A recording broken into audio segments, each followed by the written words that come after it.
नमस्कार, जय माता दी।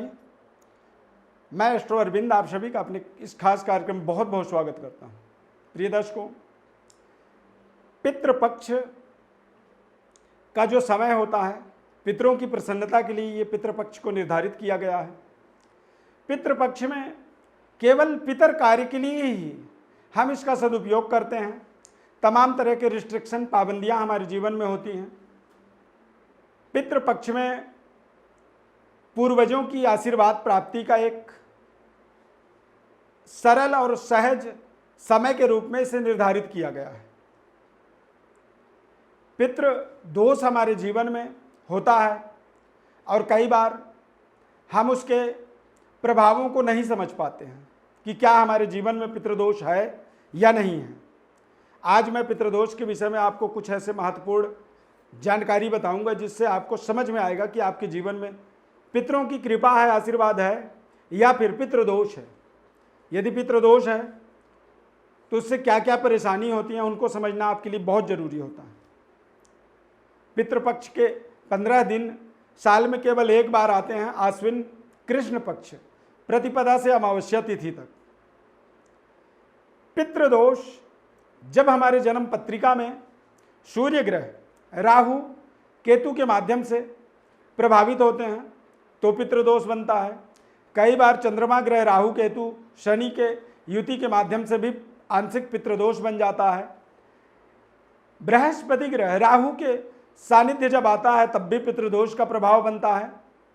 और कई बार बताया गया है कि मंगल राहु की युति भी कुछ इस तरह का ही पूर्वजों के साथ हमारे कनेक्टिविटी को कमजोर कर देता है। आधुनिक युग में आज के जो साइंस के बच्चे हैं, जो साइंस को पढ़ते हैं, वो इन सब चीज़ों को नहीं मानते हैं। ना मानना अच्छी बात है, लेकिन पितरों का, पूर्वजों का, यानी आपके पिता के द्वारा आपका जन्म हुआ है, ये तो आप मानेंगे। और आपके पिता का भी कोई ना कोई पिता होगा, उस पिता के भी पिता, यानी एक क्रम आ रहा है, एक डीएनए चला आ रहा है। और ये सारे डीएनए जो भी इस धरती पर मनुष्य के रूप में घूम रहे हैं, उन सभी के अंदर एक आत्मा है और उस आत्मा का कहीं ना कहीं किसी जगह पर कोई संबंध होगा, तभी तो वो एक सीमित समय में, सीमित मात्रा में संचालित होता है।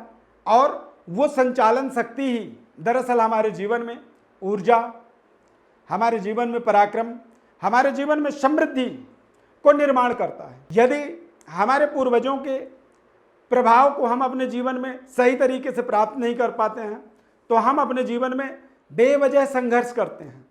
और जो संघर्ष होता है दरअसल वही पितृदोष होता है। इसके कुछ खास मैं आपको प्रामाणिकता बताऊंगा, जैसे कि योग्यता के बाद भी आपको अच्छी नौकरी नहीं मिलती है, नौकरी मिली भी तो आपकी योग्यता अनुसार पद, पोजीशन और आपको सैलरी नहीं मिल पाती है। दरअसल सैलरी का जो संबंध होता है वो आपकी उन्नति, तरक्की के लिए देखा जाता है। यदि आप मनपसंद सैलरी को प्राप्त करते हैं तो अपने जीवन में आप मनचाहा तरक्की, डेवलपमेंट कर पाते हैं। लेकिन यदि आपकी आमदनी ही ठीक नहीं है तो आप कुछ नहीं कर पाते हैं। आपके अंदर किसी तरह की कोई कमी नहीं होती है, फिर भी आपको रिश्तों का अभाव होता है, यानी आपका सही समय से शादी इत्यादि नहीं हो पाती है। शादी के लिए आप संघर्ष करते हैं, कमी कोई चीज़ नहीं होती है, किसी भी तरह की कोई कमी नहीं होती है, लेकिन फिर भी सफलता का भाव होता है। जन्म पत्रिका के अंदर 9th हाउस, हम जन्म पत्री में पंचम भाव से पुत्र का विचार करते हैं और पुत्र से पुत्र 9th हाउस, 9th हाउस को धर्म स्थान माना जाता है, भाग्य और पिता का स्थान माना जाता है। अब यदि 9th हाउस में ही सूर्य राहु की युति बन जाए तो ये एक पितृदोष का प्रमाणिकता हो जाता है, यानी कि कंफर्म हो जाता है कि पितृदोष व्यक्ति के जीवन में है। अब सूर्य और राहु की युति कहीं भी बन जाए, 9th हाउस में बने, 1st हाउस में बने, 5th हाउस में बने या जन्म पत्री में किसी भी जगह पर बने, तो पितृदोष निश्चित रूप से आपको मानना चाहिए कि आपके जीवन में बन रहा है। और पितृदोष जब बनता है तो पितरों की, पूर्वजों की या पूर्वजों की तृप्ति के लिए आपको कुछ ऐसे उपाय होते हैं जिन उपायों के माध्यम से उनकी तृप्ति आप करते हैं, उनको संतुष्ट करते हैं, और जब उनकी संतुष्टि होती है तो उनके नकारात्मक दोष दूर होकर के उनके तरफ से आपको सकारात्मक एक ब्लेसिंग, आशीर्वाद की प्राप्ति होती है, और उस आशीर्वाद को आप अपने जीवन में एक पराक्रम मान सकते हैं। वो आपको हर तरह से सफलता, कामयाबी प्रदान करते हैं। बच्चे हमारे जो साइंस को पढ़ते हैं, विज्ञान का युग है, और इस विज्ञान के युग में कई बार मैंने लोगों के मुंह से सुना है कि ये सब कुछ नहीं होता है, ये सब ढोंग है। परंतु डीएनए की एक पावर होती है, एक क्वालिटी होती है, एबिलिटी होती है। हम अपनी पराक्रम ऊर्जा को निश्चित रूप से आगे बढ़ाते चले जाते हैं और हम कभी थकते नहीं हैं। ना थकने का कारण क्या है कि हमारे ऊपर से हमारे पूर्वजों का, हमारे पितरों का एक आशीर्वाद, ब्लेसिंग आता है और हम निरंतर आगे बढ़ते चले जाते हैं। जब कभी नहीं आता है ब्लेसिंग या किसी व्यक्ति को उस ब्लेसिंग का अभाव हो जाता है तो निश्चित रूप से उसके जीवन में उसकी जो तरक्की है, उसका जो डेवलपमेंट है, उन्नति है, वो कहीं ना कहीं प्रभावित हो जाता है।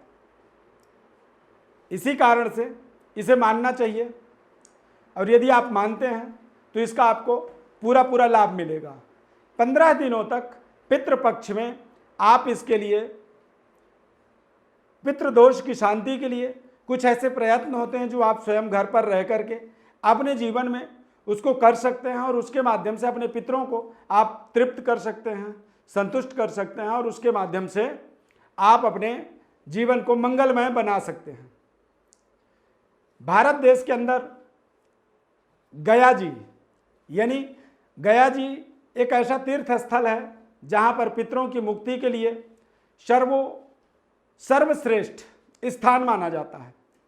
पितृ विसर्जन का स्थान गया जी को माना जाता है, और गया में कहते हैं कि श्राद्ध कर देने से हमारे पितरों की तृप्ति हो जाती है, यानी परब्रह्म परमात्मा से बैकुंठ धाम में उनका निवास हो जाता है और परब्रह्म परमात्मा में वो आत्मा लीन हो जाती है। और यदि परब्रह्म परमात्मा से जब वो मिल जाती है तो उनके नकारात्मक दोष आने का कोई सवाल ही नहीं होता है, वो सकारात्मक हो जाते हैं।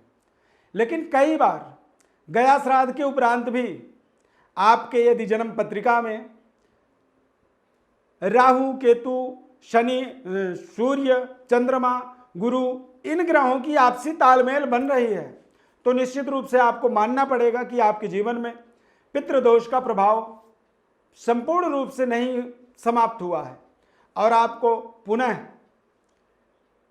इलाहाबाद, गया जी, हरिद्वार ऐसे पुण्य तीर्थ स्थलों पर जाकर के अपने पितरों का श्राद्ध करना चाहिए। पितरों की तृप्ति के निवारणार्थ जो है इस पितृपक्ष में गंगा जी में जाकर के आपको पितृ विसर्जन करनी चाहिए, पितरों को जल अर्पण करना चाहिए, और तमाम तरह के इसके विधि विधान होते हैं। उन विधि विधानों के अनुसार अपने जीवन में यदि आप पितरों को तृप्त करते हैं तो उससे आपके जीवन में एक बेहतर सफलता की प्राप्ति मिलेगी, और आपके ग्रहों में एक सकारात्मक ऊर्जा प्राप्त होगा, और आप अपने मनपसंद रिजल्ट को अपने जीवन में निश्चित रूप से जोड़ पाएंगे। ये प्रयास आपका आपके अपने स्वयं के लिए होगा, किसी दूसरे के लिए नहीं है। तो आपको स्वयं अपने विकास के लिए, अपने उन्नति के लिए इस तरह के प्रयास आपको करने होंगे। हम रोजाना जब स्नान करते हैं तो सूर्य को जल चढ़ाते हैं। पितृपक्ष में 15 दिनों तक हमें जिस तरह से हम भगवान सूर्य को ऐसे जल लेकर के सामने गिराते हैं, उसी तरह से हम अपने पितरों को, हमें अंगूठा और तर्जनी के बीच से जल को गिराना चाहिए। इस तरह से अंजलि में लें और इस तरह से उस जल को यहाँ से गिराएं। ओम पितृभ्यो नमः, पितामहेभ्यो नमः, प्रपितामहेभ्यो नमः। इस तरह से पहले प्रपितामह का जल तर्पण करें, फिर पितामह का, और फिर पितृदेवता यानी अपने पिता का। इस तरह का एक विधि विधान आप अपने जीवन में यदि 15 दिन तक निरंतर रोजाना उन्हें जल अर्पण करें, गौग्रास निकालें, श्वान यानी कुत्ता, चींटी, गाय, देवता और पितरों का, यानी इन पांचों का पंचग्रास यदि आप घर से निकालना शुरू करें अगले 15 दिनों तक पितृपक्षों में, तो निश्चित रूप से मेरा मानना है कि आपके जीवन में दशा और दिशा दोनों चीज बदलेंगी। इस बदलाव को आप करेंगे, और जब आप करेंगे तो आप स्वयं अपने जीवन में इसका अंतर देखेंगे। मैं वो बात आपसे करना चाहता हूं जो बात प्रामाणिकता होती है, प्रामाणिक होता है, और प्रामाणिक यदि बात है तो उसके लाभ आपके जीवन में निश्चित रूप से आपको प्राप्त होते हैं, और वो लाभ यदि मिलेंगे तो आप अपने जीवन को एक बेहतर पोजीशन तक पहुंचा पाएंगे, और आपके जो भी प्रयास होंगे वो प्रयास निश्चित रूप से 100% सफल होंगे। हमारे इस कार्यक्रम को देखने के लिए बहुत बहुत धन्यवाद। माता रानी आपके जीवन में कल्याण करें, पूर्वजों का, पितरों का आपके जीवन में कृपा प्राप्त हो, आशीर्वाद मिले। ऐसी ढेर सारी शुभकामनाओं के साथ हमारे चैनल को आप सब्सक्राइब जरूर करें, लाइक करें, बेल के बटन को क्लिक करें, निरंतर हमारे साथ जुड़े रहें। बहुत बहुत धन्यवाद। जय माता दी।